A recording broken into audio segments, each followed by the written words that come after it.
Kamusta na kayo ng kuya mo dyan, Nak? Napadala ko na pala yung pera niya dyan, ha? Pasensya na. Natagalan kasi yung pasweldo ng boss ko.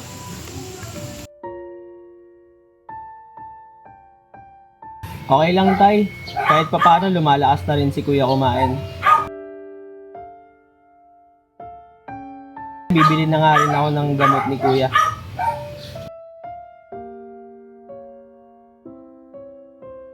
Hindi na kita nakikita lumalabas ah. Kuya ko may sakit, binabantayan ko sa bahay. Kaya di na ako nakakalabas. Ganun ba? Tara tol, libre na lahat ng pagkain. Pumaldo eh. Tignan mo. Ay gabi to, nakakasan ka na. Uy pre, parang may bago kang trabaho ah. Di mo na kasi manlilibre ka ngayon eh. Anong trabaho tol? Scatter yan no? Scatter lang yan tol, tignan mo. Scatter? Di ba sugal yan? Oo tol, dito ako pumaldo eh. Eh, patingin nga. Tignan mo, ganito kasi yan oh.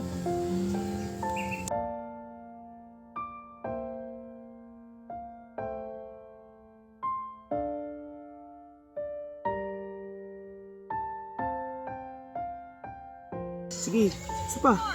Isa pa. Diamond.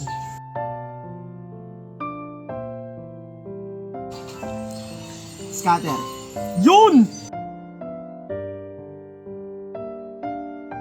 Paldo to.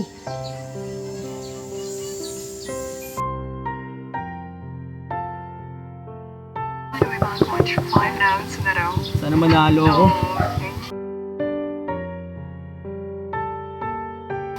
Ito na yung last.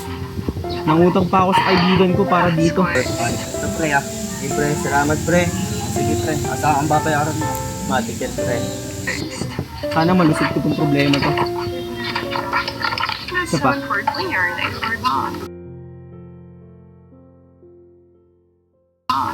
Ang lala!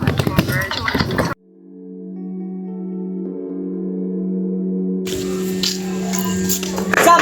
Lumabas ka dyan!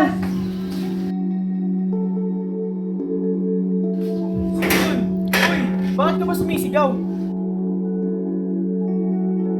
Aba, tumawag sa akin si Tito Tristan. Isang buwan na nagpapadala sa'yo.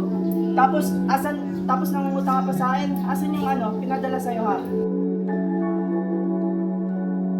Pinapasugal mo.